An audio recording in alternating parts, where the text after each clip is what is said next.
Hola y bienvenidos a esta clase donde vamos a hablar sobre lo que es Python, para qué sirve, por qué es tan popular y por qué tienes que aprenderlo ya. Si buscamos en Internet podemos encontrar varias definiciones, una siendo que Python es un lenguaje de programación interpretado cuya filosofía hace hincapié en la legibilidad de su código, y esta es específicamente de Wikipedia, pero hay muchas más definiciones. Pero básicamente, para resumir, Python es un lenguaje de programación flexible y está diseñado para ser fácil de leer. Estas dos características han hecho que sea uno de los lenguajes de programación más famosos, más populares y más utilizados del mundo. Python fue creado en 1991 por Guido van Rossum y aunque parece que el nombre de Python hace referencia a una pitón, una serpiente, en realidad no es así. Fue nombrado en honor al grupo de comedia británico Monty Python. Seguro que le conocéis por algunas de sus películas de comedia, hacían series en Inglaterra, son bastante divertidos. ¿Pero por qué hay que aprender Python? Bueno, una de las razones es porque es muy popular y es uno de los lenguajes de programación más utilizados. Si vemos aquí los resultados de una encuesta de Stack Overflow sobre desarrolladores y los lenguajes de programación que utilizan, primero salen JavaScript y HTML o CSS, pero muchos sabréis que estos realmente no son, bueno, por lo menos HTML y CSS no son lenguajes de programación, pero eso es un tema aparte, son para web. Si estamos hablando de lenguajes de programación de propósito general, como es Python, donde se puede utilizar para muchas cosas, Python es uno de los más populares y el 50% de las personas que hicieron esta encuesta utilizaban Python. Si vamos también a Stack Overflow para ver el porcentaje de las preguntas hechas ese mes en diferentes lenguajes de programación, vemos como Python se ha hecho muy popular desde alrededor de 2010, sale aquí, y en los últimos años ha sido el más popular y realmente es el que más se utiliza. Y esto lo podemos ver ya que ChatGPT también utiliza Python. Si quieres programar o quieres que ChatGPT te ayude a programar, pues el sandbox, la parte de Advanced Data Analysis que funciona por detrás de ChatGPT, también utiliza Python, ¿vale? Bueno, esto lo enseñamos en nuestro curso de ChatGPT para análisis de datos, pero bueno, que sepáis que ChatGPT también utiliza Python. Entonces, hemos hablado de muchas razones por las que deberíamos aprender Python, pero vamos a dar un par más. Python es un lenguaje de programación muy fácil para aprender, mucho más fácil que otros lenguajes de programación, por eso es escogido por principiantes. Hay una amplia comunidad y soporte, hay una gran cantidad de librerías y frameworks disponibles y es versátil y multiplataforma. Por todas estas razones, Python se ha vuelto el lenguaje de programación más popular. ¿Y para qué se usa Python? Bueno, se puede utilizar para muchas aplicaciones, desde desarrollo web con frameworks como Django y Flask, para el análisis de datos con Pandas, NumPy y más. Estos son algunos de las librerías. También tenemos un montón de librerías para inteligencia artificial y machine learning. También se pueden automatizar tareas, hacer scripting, flujos de datos, etc. Hay muchísimas cosas para que se puede utilizar Python. Por eso se ha convertido en un lenguaje de programación tan popular. A lo mejor veréis Python 2 o Python 3. ¿Qué es esto de Python 2 o Python 3? Son simplemente las versiones de Python. Python 3 es la que se utiliza hoy en día. Puede que haya aplicaciones más antiguas en Python para que lo sepáis, por si os encontráis. No creo que os encontréis ningún código ya escrito en Python 2 porque es bastante antiguo, pero bueno, sigue apareciendo por ahí. Pero que sepáis que el que se utiliza ahora es Python 3, Python 3.x, que va actualizándose bastante a menudo, y simplemente quería mostraros una pequeña introducción a la sintaxis de Python, que es la función print, ¿no? De imprimir. Si tú pones print hola mundo, antes se hacía sin paréntesis y ahora Python, desde Python 3, se hace siempre con paréntesis. Tenemos una función print que queremos que imprima y nos devuelve hola mundo, ¿vale? Esto es lo más sencillo, que ahora lo veremos cuando estemos de forma práctica probando Python. Y lo último que quería mencionar era la filosofía de Python. El Zen de Python es una colección de 20 principios que influyen en el diseño del lenguaje de programación de Python. 19 de ellos fueron escritos por Tim Peters en el 99, pero este texto es distribuido como dominio público. Podemos mencionar algunos, no vamos a ver los 20, pero que bello es mejor que feo, explícito es mejor que implícito, simple es mejor que complejo, complejo es mejor que complicado, plano es mejor que anidado, espaciado es mejor que denso y la legibilidad es importante. Hay varios más. Si vamos a la terminal y abrimos Python, veis aquí que tenemos Python abierto y escribimos import this, nos deberían salir los diferentes principios del Zen de Python, ¿vale? Para si lo queréis ver. ¿De acuerdo? Pues en esta clase hemos visto una pequeña introducción a Python, qué es, por qué es tan popular, para qué se utiliza y he finalizado esta pequeña clase de introducción para que veáis el Zen de Python y lo tengáis en cuenta cuando estéis programando en Python. Pues eso todo para esta introducción. Nos vemos en la siguiente clase. Hola y bienvenidos a esta clase donde vamos a hablar sobre lo que es un Jupyter Notebook, ya que lo vamos a utilizar como parte del curso de Python. Entonces, si buscamos online podemos encontrar un montón de definiciones, pero una que me gusta es un Jupyter Notebook. Es una aplicación web de código abierto, ¿vale? Entonces eso significa que es gratuito, que te permite crear y compartir documentos que contienen código en vivo, ecuaciones, visualizaciones y texto narrativo, ¿vale? Y aquí está el logo de Jupyter y de Python, ¿de acuerdo? Entonces, un Jupyter Notebook es un pequeño cuaderno, notebook significaría cuaderno, donde podemos escribir código, podemos escribir texto y podemos compartir documentos que contienen todo esto, ¿de acuerdo? Y es una forma muy usada para aprender, para hacer trabajos, para tener todo documentado y nos sirve para correr todo nuestro código en Python. Os voy a enseñar un ejemplo. Este es un Jupyter Notebook, como aparece cuando lo corremos localmente, que os enseñaremos a instalarlo localmente y luego también a trabajar en Google Colab. Y en este es Google Colab, ¿vale?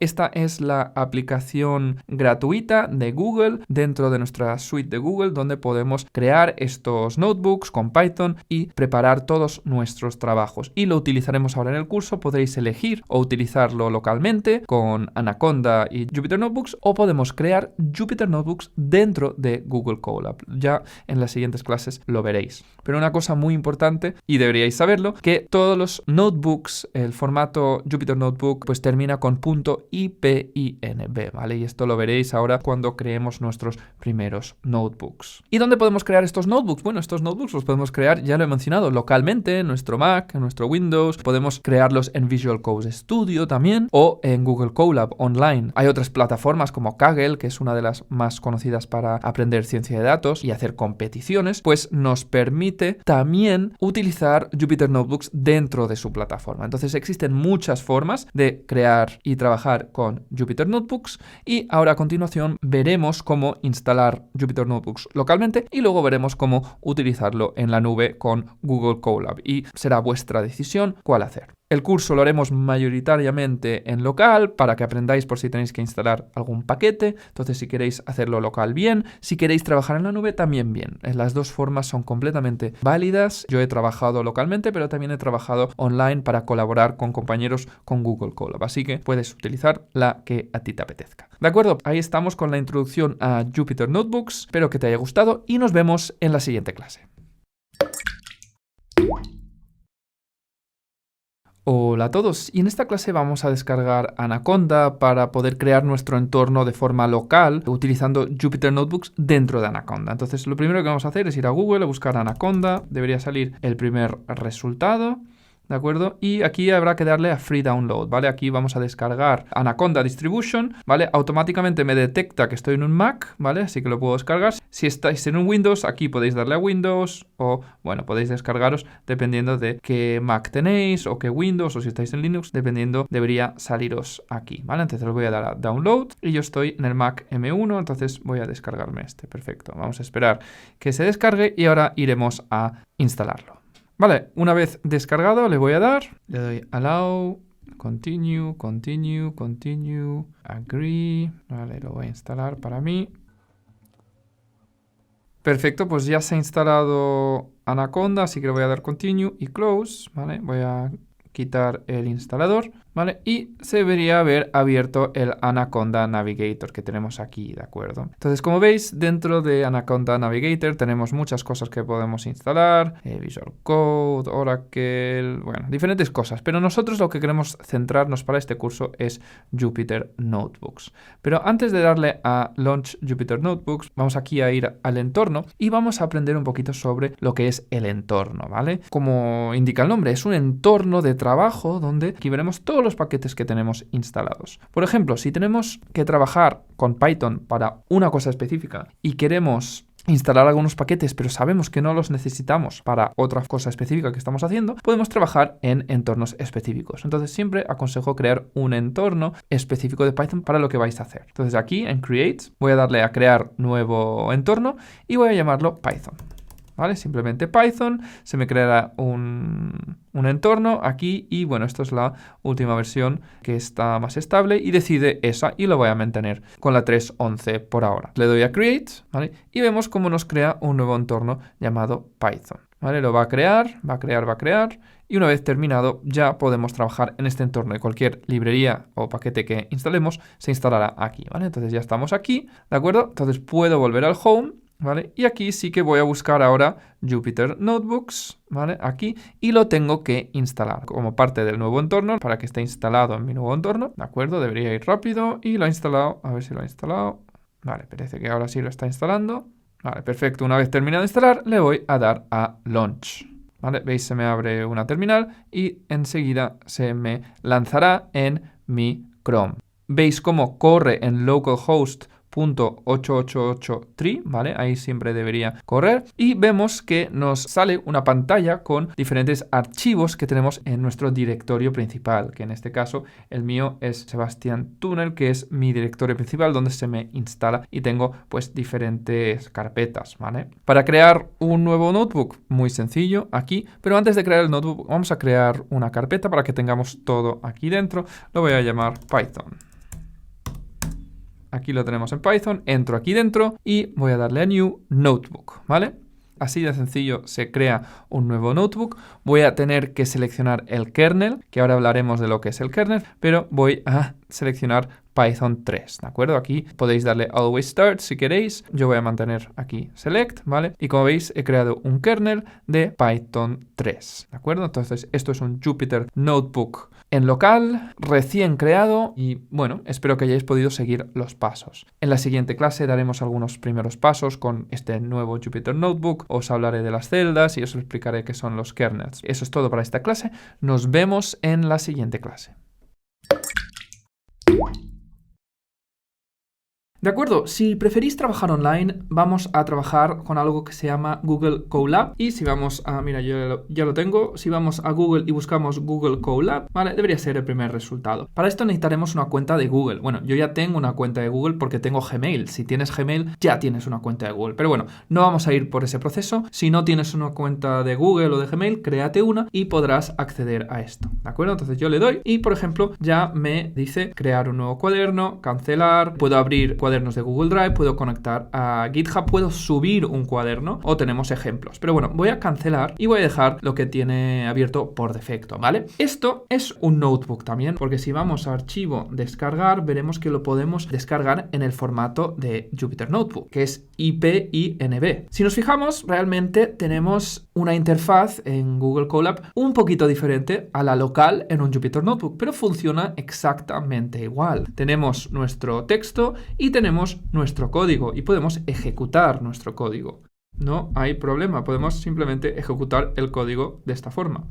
Para seguir el curso, las clases tendrán un formato de Jupyter Notebook. Entonces, puede que sea un poquito diferente, pero lo podéis seguir igual. Como he dicho antes, aconsejo trabajar offline si tienes un ordenador potente. Si no, puedes trabajar perfectamente online y no hay ningún problema. Entonces tenemos esas dos opciones, trabajar con Jupyter Notebooks offline o con Google Colab online. Esto ya te lo dejo a ti. Sin más dilación, vamos a volver al curso y vamos a empezar a aprender a trabajar con nuestros Jupyter Notebooks.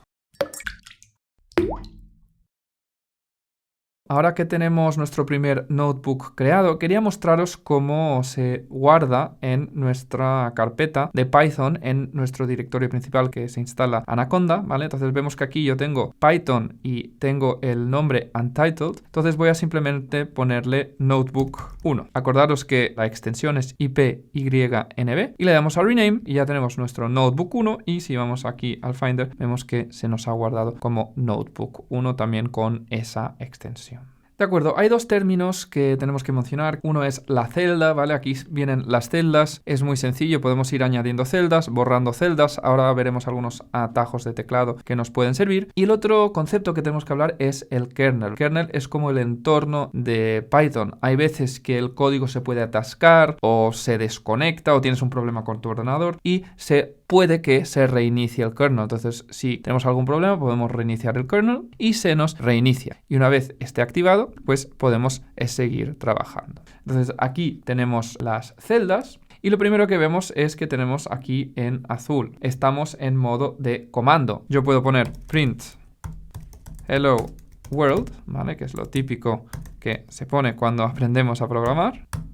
Y aprieto Shift Enter, ¿vale? Perfecto. Y ya vemos cómo nos devuelve hello world y nos abre una celda nueva. Entonces, esto es código, vemos que aquí pone code y podemos hacer Markdown. ¿Y Markdown qué es? Es simplemente un trozo de texto. Entonces yo aquí, por ejemplo, puedo darle aquí, puedo seleccionar Markdown y puedo aquí escribir Markdown.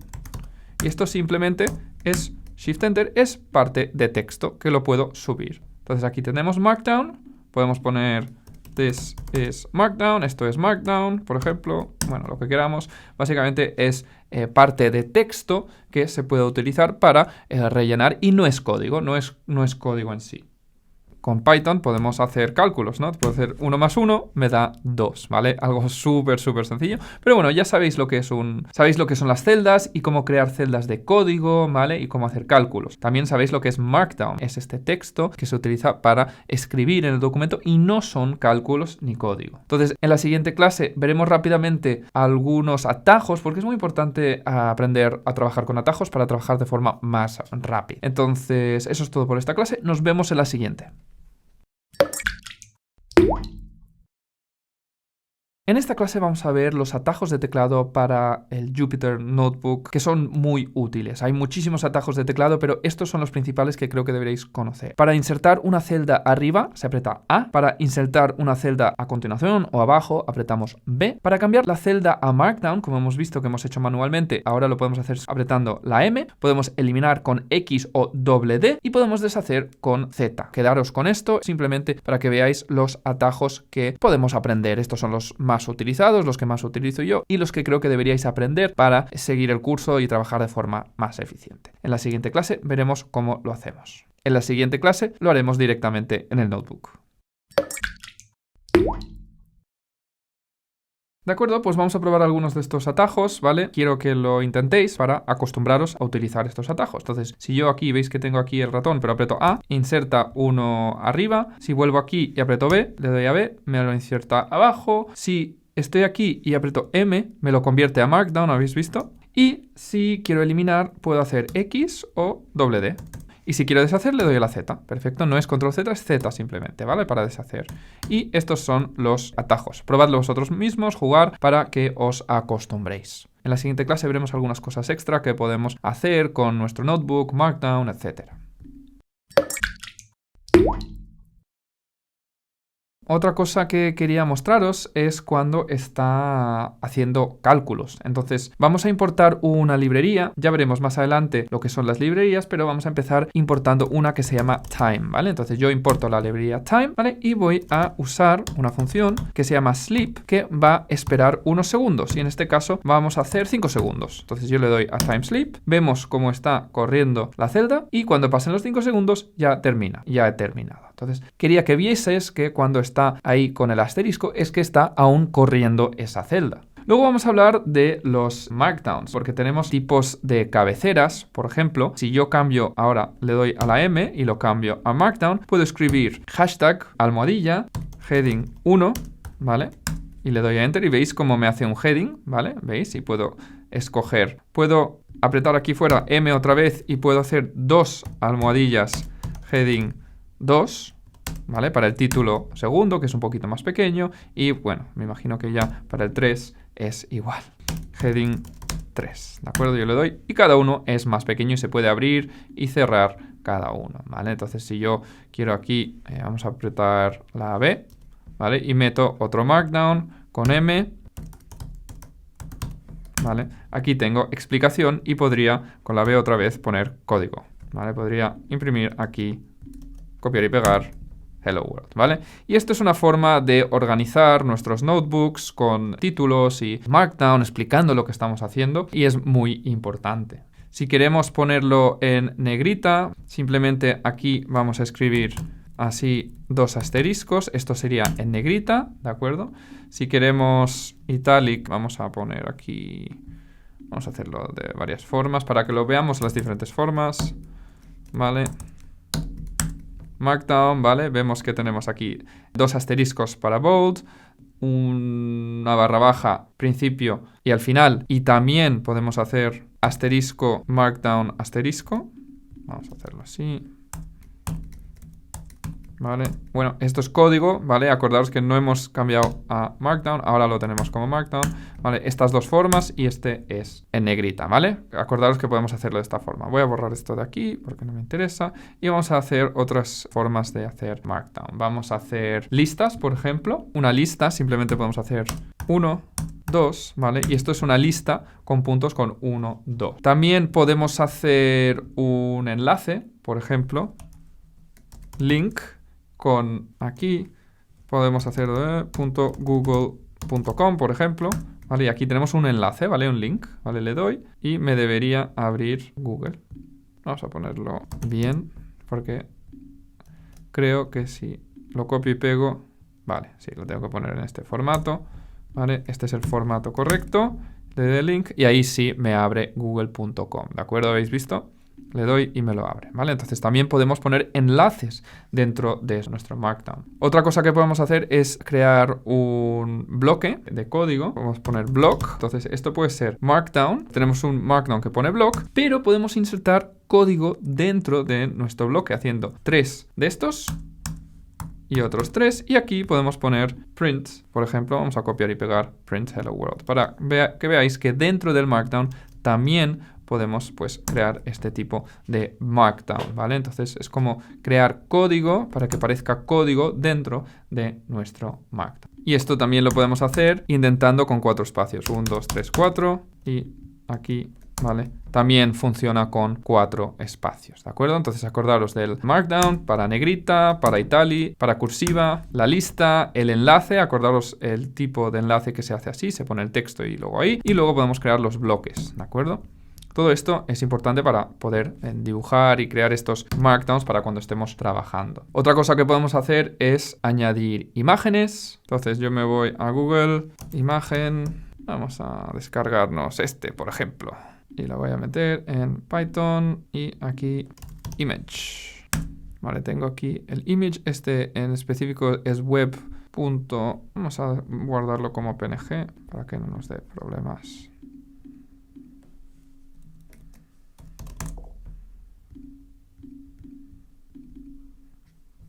Vale, perfecto. Entonces voy a volver al notebook y ¿cómo lo hacemos? Podemos simplemente arrastrar aquí la imagen. Tenemos que asegurarnos de que esto sea Markdown porque la imagen tiene que ser en Markdown.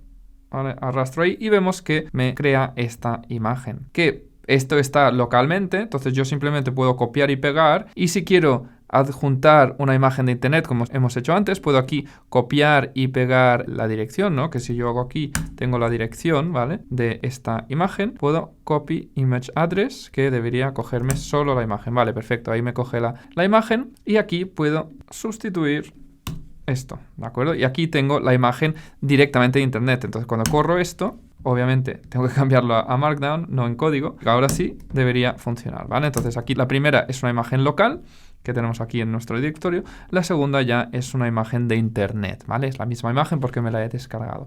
Pero que sepáis que se pueden insertar también imágenes en nuestro Jupyter Notebook. Y finalmente vamos a ver los comentarios, ¿vale? Acordaros que tenemos aquí print hello world, ¿vale? Entonces yo puedo comentar este código, ¿vale? Con la almohadilla y espacio y no se corre. O sí puedo hacer así o poner un comentario encima, comment, ¿vale? Para comentarlo, para poder decir esta función hace esto o quiero explicar un poquito más algo de código más específico. Es muy buena práctica cuando estamos programando comentar nuestro código. Entonces que sepáis que es con almohadilla, esa es la versión más típica y podemos poner otro. O otra forma de comentar es con las triples comillas. Y puedo tener varias líneas, pero vamos a acabar de cerrar, ¿vale? Vemos que ahora esto es un comment, ¿vale? Y puedo acabar de cerrar, ¿vale? Escribiendo lo que quiera, varias líneas y está todo comentado. Porque si yo ahora pongo print hello world debajo, veréis que solo corre print hello world. Entonces todo este comentario nos sirve a nosotros como un comentario largo de varias líneas. Si queremos hacer simplemente un comentario de una línea con almohadilla o comentario largo de varias líneas con 3 dobles comillas. Pues eso es todo para esta pequeña introducción al Jupyter Notebook, cómo funciona, la sintaxis. Pero bueno, no hemos entrado realmente aún en mucho Python. Ahora nos pondremos manos a la obra a aprender Python, pero es importante entender cómo funciona el notebook y cómo podemos usar los atajos, las celdas de código, las celdas de Markdown y cómo trabajar de esta forma. Entonces esta clase era para que os acabaseis de acostumbrar a esta interfaz y a cómo funciona el Jupyter Notebook. ¿De acuerdo? Pues eso es todo por esta clase y nos vemos en la siguiente clase.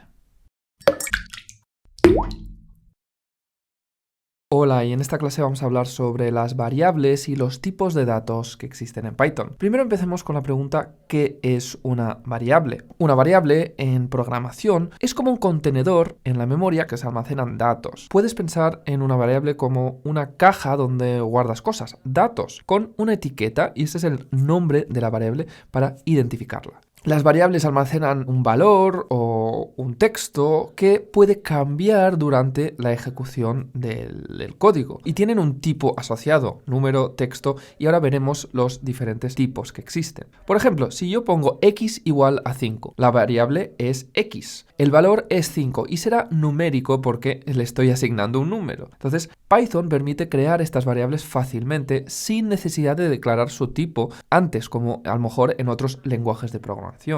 Una cosa que tenemos que tener en cuenta es que los nombres de las variables tienen que empezar con una letra o un guión, no pueden empezar con un número, aunque sí pueden contener números, pero tienen que empezar con la letra. También otra cosa a tener en cuenta es que son sensibles a mayúscula o minúscula. Por ejemplo, una x minúscula es una variable, una x mayúscula es otra variable, y esto lo veremos ahora en un Jupyter Notebook. ¿Y qué buenas prácticas tenemos? Bueno, vamos a usar nombres descriptivos para hacer el código más legible. Ahora estamos haciendo x igual a 5, pero cuando estamos escribiendo un código pondremos un nombre de variable descriptivo para ayudarnos con nuestro código y que sea más legible. Y obviamente evitaremos nombres de variables muy largas o abreviaturas confusas. ¿De acuerdo? De acuerdo. Pues ahora que ya sabemos lo que es una variable, vamos a hablar de los tipos de datos en Python. Hay varios tipos, pero vamos a hablar de los más sencillos que tenéis que empezar a conocer. Primero tenemos string, que es cadena, y esto sería cualquier texto, ¿vale? Cuando hemos hecho print hello world. Luego tenemos integer, ¿vale? Que esto es un número entero. Luego tenemos float, que sería un número decimal, y boolean, que sería verdadero o falso, true or false, ¿de acuerdo? Ya con estos 4 tipos de datos en Python podemos hacer muchísimas cosas y en la siguiente clase vamos a crear un Jupyter Notebook y vamos a empezar a trabajar con estos tipos de datos, variables, para que entendáis cómo funciona. Pues esto es todo para esta clase de variables y tipos de datos y en la siguiente clase lo veremos de forma práctica. Pues vamos a ir a nuestra carpeta que tenemos creada para este curso y vamos a crear un nuevo notebook. Vamos a usar Python 3 y voy a llamarlo Notebook 2. En este notebook vamos a ver algunos de los tipos de datos o data types. Vamos a utilizar Markdown, voy a apretar aquí M, acordaros, y para crear un título voy a poner data types, ¿vale? Vamos a ponerlo en inglés para que os familiaricéis con los conceptos. Veis que ponemos data types, ¿vale? Y puedo ahora poner el primer data type, un heading 2, ¿vale? Acordaros que es con doble, y vamos a hacer string, que string es cadena. Entonces, si yo creo una cadena, por ejemplo, esto es lo que hemos hecho antes, hello world, ¿vale? Hola mundo, y esto es una cadena, ¿vale? Lo puedo correr y me sale simplemente así, o lo puedo asignar a una variable, y. ¿De acuerdo? Ahora, dentro de y tenemos hello world, y hay una función que es type, ¿vale? Para ver el tipo, que si yo hago type y, me sale str, y str es string. ¿De acuerdo? Y yo puedo, obviamente, imprimir y. ¿De acuerdo? Entonces, hemos visto string y vamos a ver la siguiente, que es integer. Vamos a ponerle un título. Obviamente hay que cambiarlo a Markdown, si no, no va a funcionar.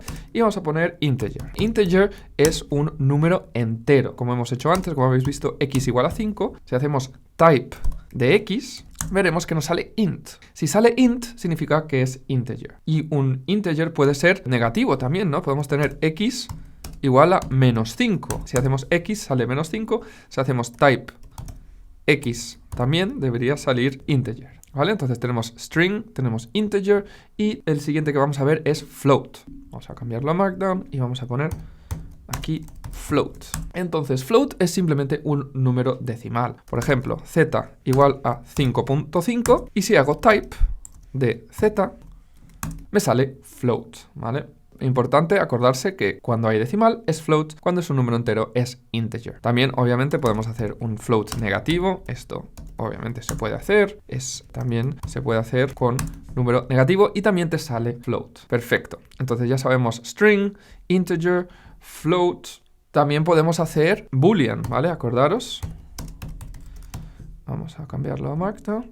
Entonces si hacemos boolean, ponemos x igual true, ¿vale? Veis que ahí me sale en verde porque es un tipo de dato. Y y igual false, ¿vale? De falso. Entonces si yo pongo x, me sale true. Si salgo y, me sale false. Y una cosa a tener en cuenta, si hago x más y, ¿qué va a salir? Un 1. ¿Y eso por qué es? Porque cuando hablamos de boolean, el true se considera un 1, verdadero es 1, y falso es 0. Eso tomarlo en cuenta, porque por ejemplo, si tenemos una columna lleno de true, true, true, true, true, y hacemos una suma de toda esa columna, te sumará un 1 por cada valor de la columna, ¿vale? Eso es algo a tener en cuenta para que lo sepáis más adelante, que un true es 1 y un falso es 0. Y eso es algo general en la informática, que un 1 es verdadero y un 0 es falso. Simplemente para que lo tengáis en cuenta. Y quería hablaros justo ahora de las variables, que esto ya lo mencioné. Variables que son variables. Si no lo ponemos a Markdown no funciona.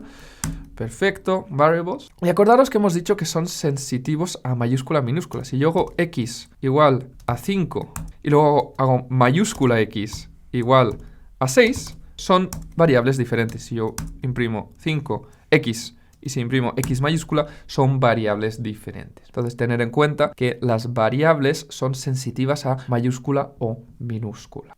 Y bueno, también podemos hacer cálculos, calculations, sería en inglés, calculations. Vale, vamos a ponerlo en Markdown.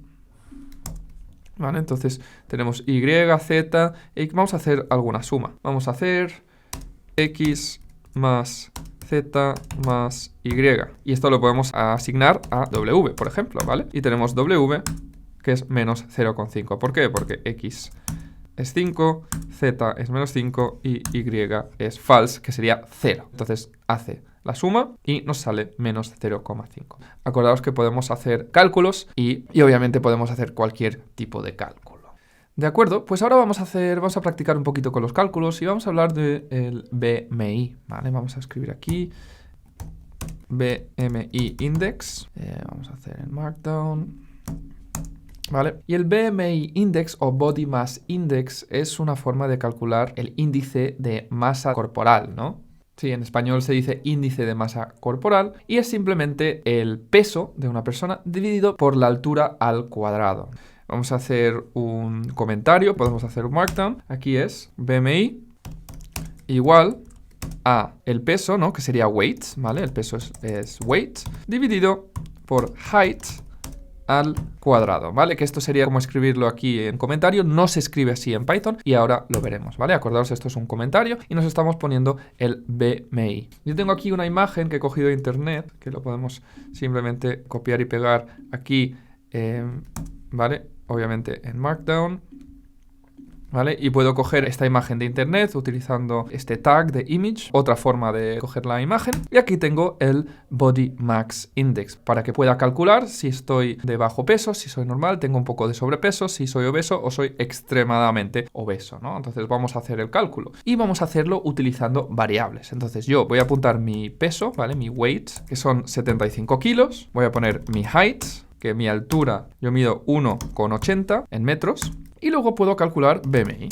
Es igual a el weight dividido weight, vamos a escribirlo bien, weight dividido height y al cuadrado. ¿Y esto cómo se hace? Se hace con asterisco, asterisco, 2. Entonces, ahora tengo el cálculo, tengo el resultado de este cálculo dentro de BMI, de la variable, y puedo escribir BMI. Y mi BMI es 23. Entonces está un BMI normal. Y si tenemos BMI, podemos hacer el type para ver que sea float, ¿no? Esto debería ser float porque es un número decimal. ¿De acuerdo? Perfecto. Es float. Y podríamos hasta utilizar una función de round para redondear BMI a dos valores. Y vemos que tenemos 23,15, que sería BMI a dos números decimales. Si quisiésemos ver un poco más sobre esta función, podemos hacer pregunta round, ¿no? Símbolo, y nos da un poco más de información sobre esta función, ¿vale? Round a number to a given precision in decimal digits, básicamente redondear un número a una precisión en números de dígitos decimales, información sobre esta función, ¿de acuerdo? Veremos más en detalle las funciones más adelante. ¿De acuerdo? Y quería hablaros sobre la suma, ¿vale? Parece que la suma es algo muy simple, pero quería hablaros sobre sum, cómo sumar diferentes tipos de datos. Porque es muy sencillo, si hacemos 1 más 1, nos sale 2. Hasta aquí muy sencillo. Pero ¿qué pasa si sumamos string, ¿no? Cadenas. ¿Qué pasa si sumamos cadenas? Si yo escribo A igual a hello, con espacio, y escribo B igual a world, ¿de acuerdo? Algunos de vosotros ya sabréis dónde estoy yendo, pero si yo hago A más B, me sale hello world. Entonces, esto es un comportamiento muy interesante que tenemos que recordar, que cuando estamos sumando string, se suman y se concatenan. Entonces, para concatenar texto, usar la suma simplemente para concatenar. Si estamos utilizando números, integers o floats, la suma es una suma numérica normal, pero para cadenas es utilizando también la suma, pero nos hace la concatenación. Entonces, vamos a hablar un poquito también de Boolean otra vez, ya lo hemos mencionado, pero quería mostraros una función que tenemos, ¿vale? Entonces, si yo tengo true, true es true. Si yo hago type true, ¿qué me va a salir? Bool, ¿vale? Porque es un Boolean.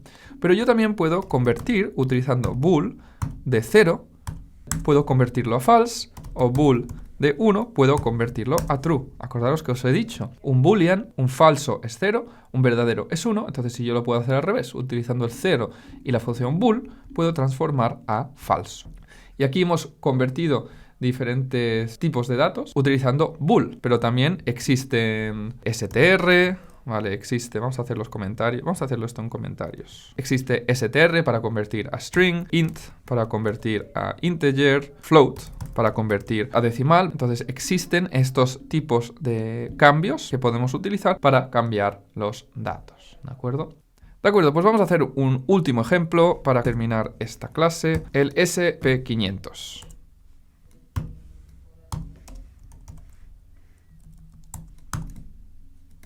Vale, vamos a convertirlo esto a Markdown. Vale. Entonces, para lo que no sepáis qué es el SP500, es básicamente un índice de inversión donde podemos invertir dinero en las 500 empresas americanas más grandes. Y vamos a hacer un cálculo. Entonces, es conocido o es un número muy conocido que en toda la historia de este fondo de inversión se devuelve un 7% anual, ¿vale? Esto es un cálculo hecho en toda la historia, no es real para cada año, pero de media, si toda tu vida has invertido en el SP500, has conseguido un 7% de inversión, ¿vale? Esto es un número que, dependiendo de qué año has invertido, pues obviamente no será cierto. Pero vamos a apuntar que returns 7% anual, annually, ¿vale? Que nos devuelve 7% anual. Entonces vamos a hacer un cálculo, vamos a hacer una inversión, una inversión de investment. ¿Cuánto vamos a invertir? Vamos a invertir $1000, por ejemplo, ¿vale? ¿Cuántos años? Vamos a hacer years igual a 5.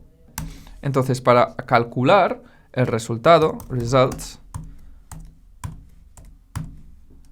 podemos hacer el investment multiplicado por, y aquí vamos a abrir paréntesis, vamos a hacer 0,7, ¿vale? Porque es un 7%, entonces nuestra inversión multiplicado por 7, multiplicado por el número de años, al poder del número de años. Y esto significa que si hacemos así, hacemos un result, después de 5 años, un retorno de inversión del 7% cada año nos devuelve $1.402. Si yo fuese a cambiarlo a 10 años y vuelvo a calcularlo, me trae 1967, ¿vale? Entonces esto es simplemente hacer un pequeño cálculo para que veáis para qué sirven hacer estos cálculos. Y quería acabar pues utilizando print para imprimir estos valores. Pero acordaros que si yo escribo texto, vamos a ponerlo en inglés, I invested.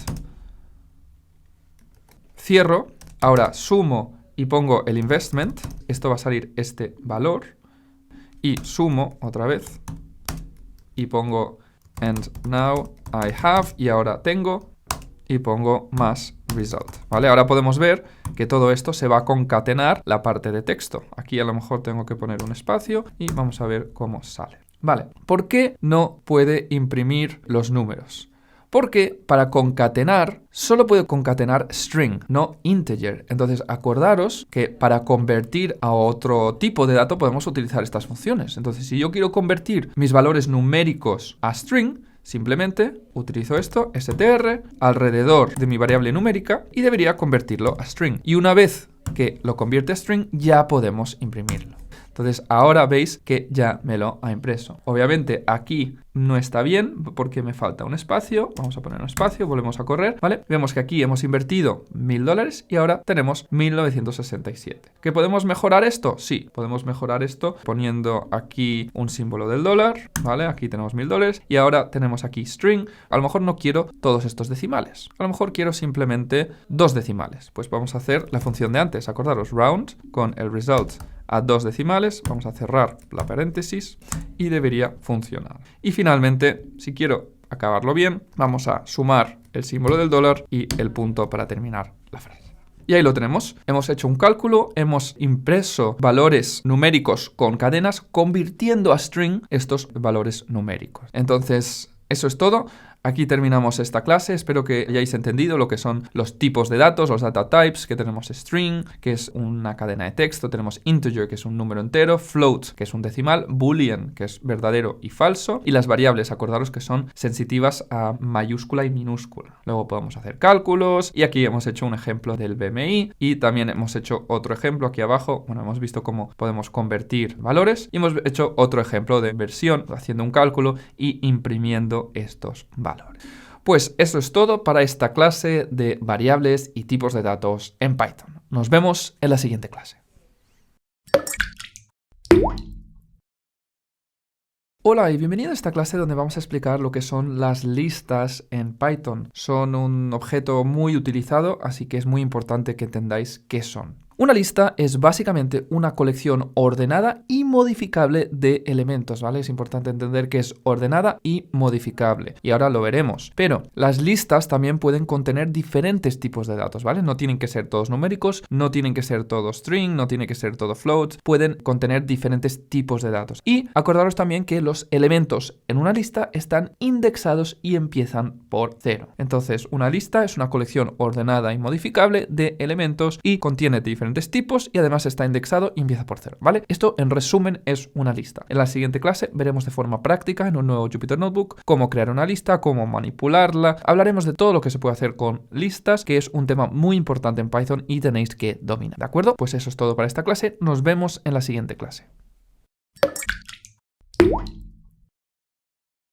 De acuerdo, pues ahora vamos a crear un nuevo Jupyter Notebook. Lo voy a llamar Notebook 3. Vale, seleccionamos el kernel y vamos a llamarlo Notebook 3. De acuerdo, en este notebook vamos a hablar sobre listas. Entonces vamos a poner lists, ¿vale? En inglés, que sería listas. Y aquí tenemos el título. Vamos a crear listas, pero bueno, primero de todo, es normal tener muchos datos, ¿verdad? Entonces yo puedo tener muchas edades, age, ¿no? Puedo poner age 1, a lo mejor es alguien que tiene 30 años, luego tengo age 2, alguien que tiene 31 años, age 3, alguien que tiene 32 años, así, etcétera. Age 4, alguien que tiene 33 años. Y estos son variables individuales que es normal tener un montón de datos de estas edades, pero no vamos a crear una variable numérica cada vez. Lo que hacemos es crear ages en plural, ¿vale? Un nombre descriptivo para edades, y creo una lista así, simplemente 30, 31, 32, 33. Y tengo aquí una lista, y si yo imprimo la lista, me sale 30, 31, 32, 33, ¿vale? Esto, que veréis ahora si pongo type ages, me saldrá como list. Esto, en su esencia, es cómo se crea una lista, ¿vale? Tenemos estos corchetes cuadrados donde podemos poner los datos dentro de la lista. Y si yo quisiese cambiarlo a una A, por ejemplo, también funciona.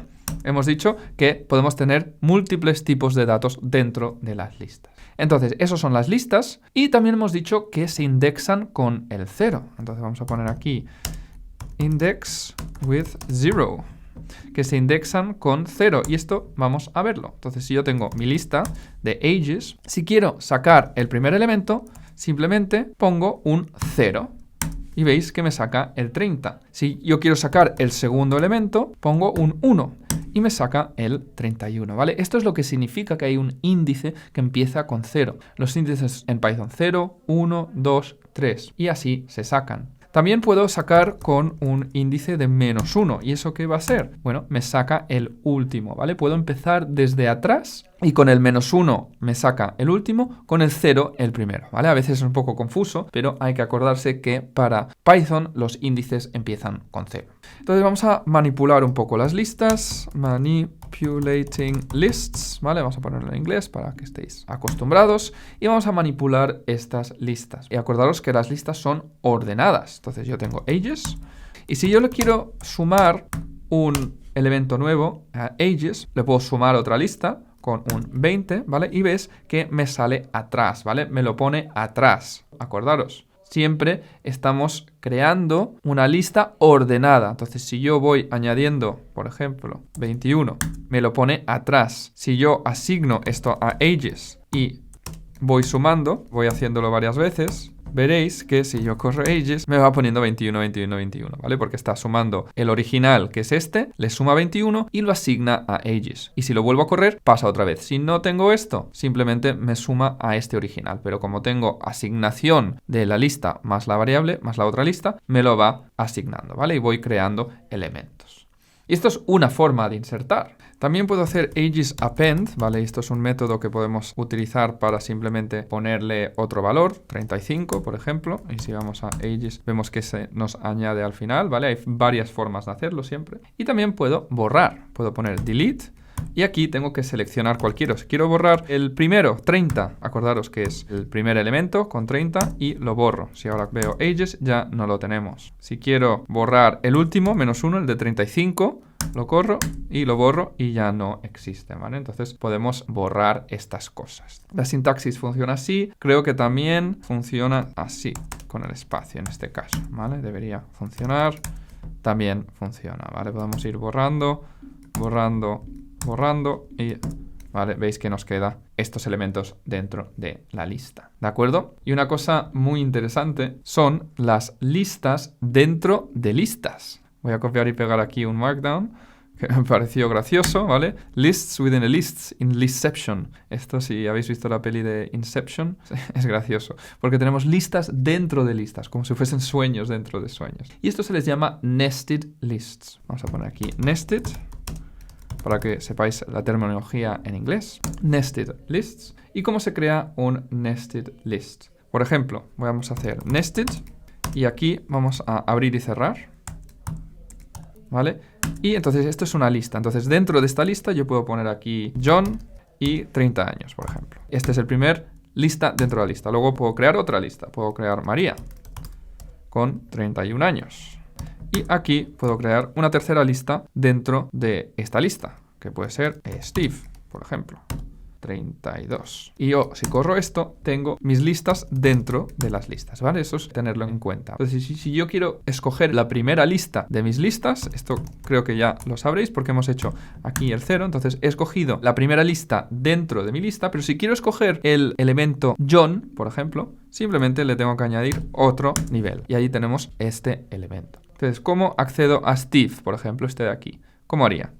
A ver si lo sabéis hacer. Si miro a Steve, es la tercera lista, pero acordaros, empieza de 0, entonces 0, 1, 2, cogemos el 2 y es el primer elemento dentro de esta lista, cogemos el 0, ¿vale? Si yo hago así, cojo a Steve. Perfecto. ¿Y cómo cambio los valores dentro de aquí? Muy sencillamente, si yo cojo aquí este valor y le simplemente asigno otro nombre, Bob, por ejemplo, y vuelvo a ver mis datos, ya tengo Bob que he asignado a este valor Bob. Entonces acordaros que podemos tener listas dentro de listas. Muy importante porque se utiliza bastante. Y bueno, podemos seleccionar elementos de las listas de otra forma, cortando, ¿no? Vamos a poner aquí cutting and selecting lists. Simplemente cortando y seleccionando listas. Entonces yo aquí, por ejemplo, tenemos ages, que lo teníamos antes. Vamos a volver a reinicializarlo.